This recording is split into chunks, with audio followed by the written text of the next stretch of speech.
Are you dead? I'm thinking. Oh my God! I've never seen a chase run like this in my life! Oh my God! A textbook head-to-head battle. Welcome to Sincerely Japan, the drifting podcast. Let's just start it there, dude. I don't care. I want to start it with "Are you dead?" Darius and I were sitting here and we were like, how are we going to start this thing? Because it's just, you can only do episode whatever, and we're back. So this is it, episode 8. And so I wanted to start this episode really quickly because Zillakami just came out with a song called Nissan's Only. And we put it in the Instagram story, or Darius did. And it's a fucking banger, dude. It's a fucking banger. And here's a clip. Here's a really short clip. Y'all ready for this?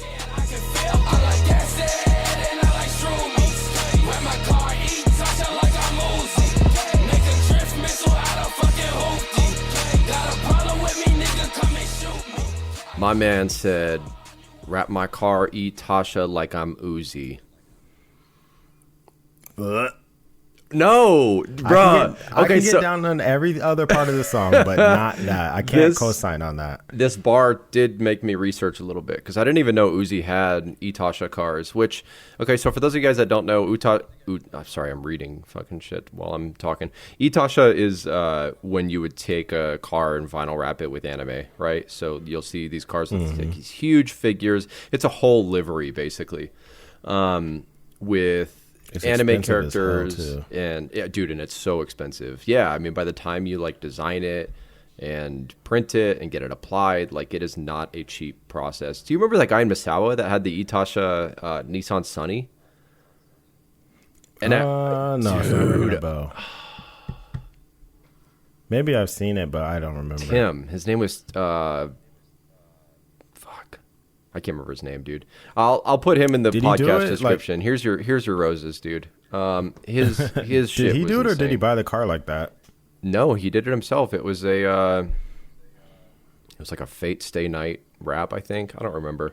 But anyways, so I was like, oh shit, Lil Uzi's got Itasha, and then I went and looked, and he's got like a Bugatti that's Cowboy Bebop. Cowboy Bebop, thank you. Yeah, and he's got some other shit too. He's got like a Bentley SUV that's all wrapped out, all kinds of shit, dude. And Darius, we were talking about this before the podcast, and he's like, "Nah, this shit whack, bro." It's like I'm shaking my head right now. This is just terrible. It's good, dude. It's so good. I've never generally been a fan of the Itasha scene. Have you ever seen the Noriato video where he went to the Itasha meet? Yeah, dude. I went to one when we were over there. I think it's sick. Like, I think some of it is it's cheesy. I don't know. Yeah. I think, okay. So it's cool to look at. I think Itasha is really easy to go. It's really easy to lean too far into. But I think when you have like the right level of cool, it can be super, super dope. Does that make sense? Like, because there were some cars there that were like wrapped, and the seats were furry, and they had so many stuffed animals inside, and it was just like their car was like a rolling like kid's bedroom. And I think that shit's kind of cringy. I like it. I don't know, dude. Man. Like you say, like I'm of two minds about it because I do like when people do crazy shit to their cars, but for some reason, when Itasha gets like too cutesy, I'm like, ah.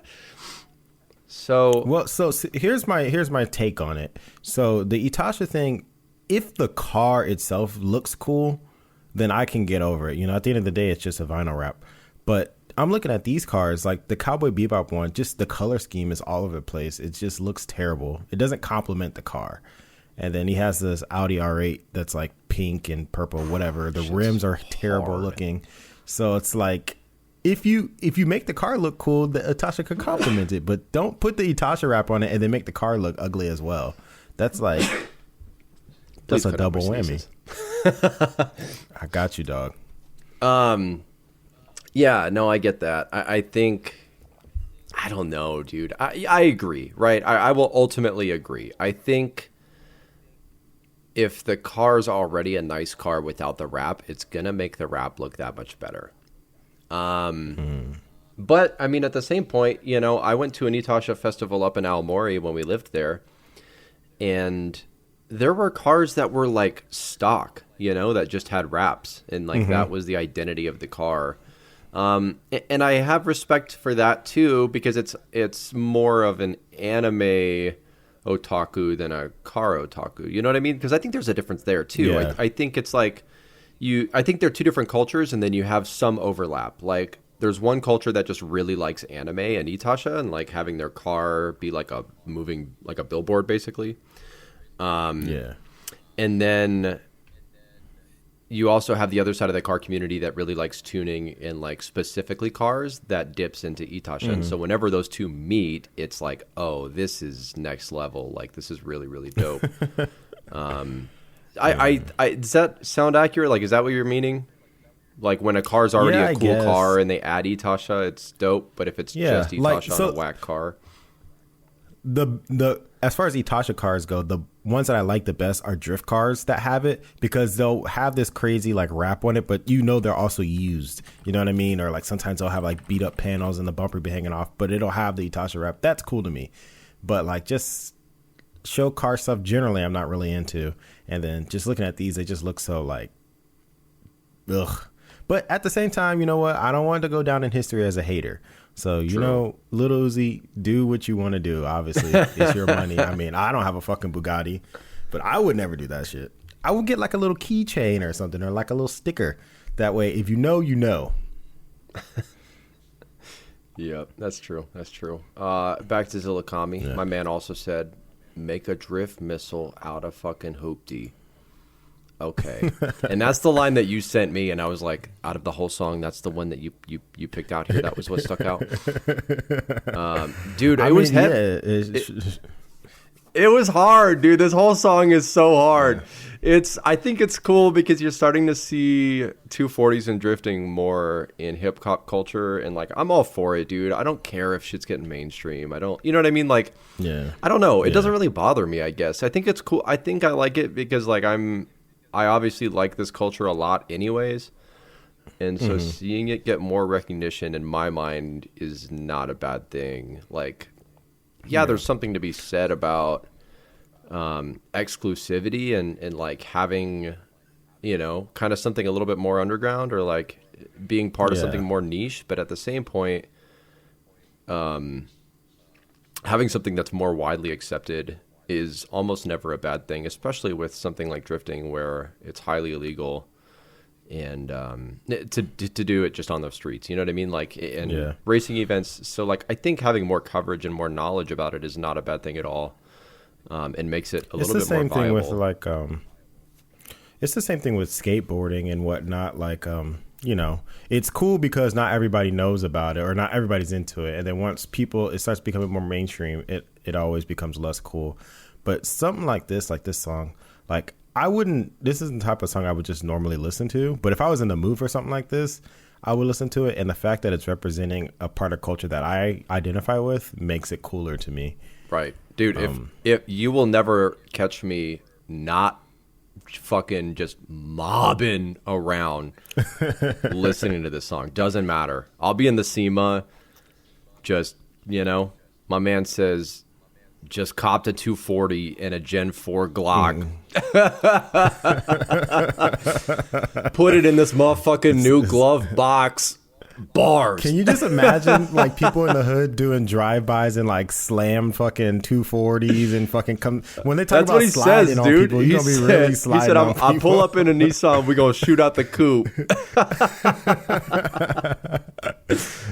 Shit. You really fucking slide on people now. I mean, it's cool. Yeah, I love this shit. But this brings up another topic for me that just popped in my head. What is your like music listening habits when you're in your cool car? Because I don't know about you, but for me, it's a whole thing. So like when I'm driving the GTR, dude, I gotta have the right song especially when I'm about to pull into some place. Like, Jumpin' knows, I will, whatever we're listening to, if we're about to pull in somewhere, I'll turn that shit off. I'll put on something that goes hard as fuck. Like, whenever I used to come through the gate back in Masawa, I always would put it on to something that's got some crazy bass. And that way, when I rolled the roll the window down, people recognize me and they're like, oh, that's a dude with a cool car. And he's got a good taste in music.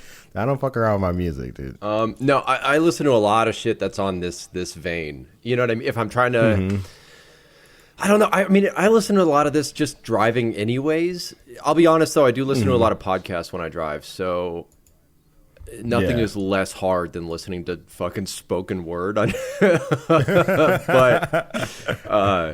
yeah, I listen to a lot of shit in this vein. So like Zilla Combi and Suicide Boys and Bones and Xavier Wolf and, you know, anything like Scar-Lord. Me and you have like completely opposite, not opposite, but very different tastes in music. Yeah, which is fine. I think I like it because I generally like metal, and so that preference I think spins over into hip hop too. So when you're talking about, you know, if I'm in the SEMA with 212s in the trunk, like I'm gonna pull up something that bumps, and I'm you got 212s in the trunk? I do, boy.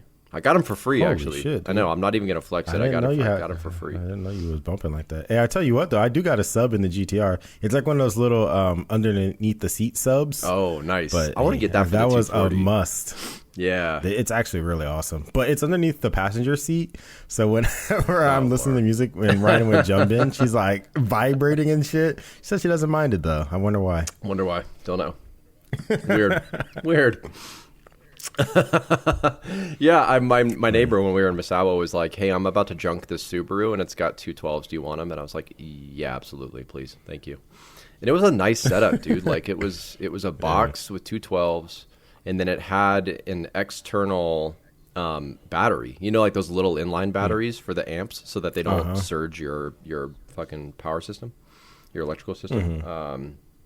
Yeah, it was dope. Anyways, so he just like gave it to me. He was like, if you take it out, you can have it. Would you ever get like an actual proper like setup done in the back of that thing? I mean, I feel like it would fit that car in general. No, I would like to. I mean, that is so low on my priority list. You're talking about like some built-in shit, right? Yeah. Yeah, I would like to. I realistically, I don't think. You know, I think I would have to like bag it and go the whole 9 if I was going to do that. Oh, you're talking about with like the air tank in the trunk and like a crazy elaborate setup? Yeah, I don't think I would do it for just audio. I don't know, man. I don't know. Because I like that stuff, but I also I just want the SEMA to be practical too. You know, I'm not trying to go full show car on it because I still want to drive it every day. So. Yeah, I don't know. I don't know if I'll ever have that kind of attention to detail to do like a full trunk setup. Like, you know, the most I think I want to do on the SEMA is like reupholster the interior to be leather, and that's about it.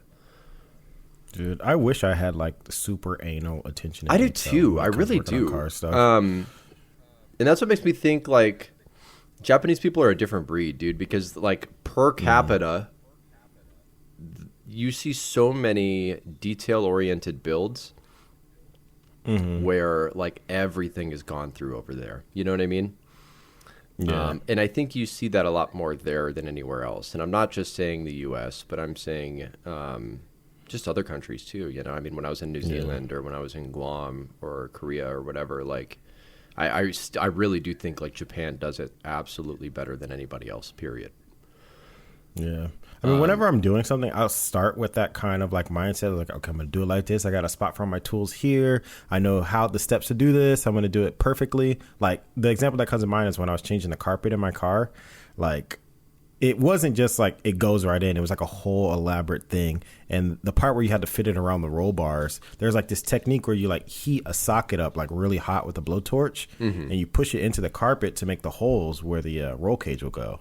So I was like, okay, I'm going to do this because it's going to be like super nice and clean and everything. And then shit wasn't lining up. And then like I had to like stretch it and I was in there by myself sweating my ass off. So I was like, you know what? I'm just going to get it in here and it looks like what it looks like. So like that's why I don't have the attention to detail. Like I start with good intentions and then after like an hour and a half when your knuckles are all bloody and shit, you're like, just fuck it. I'm just going to get this done.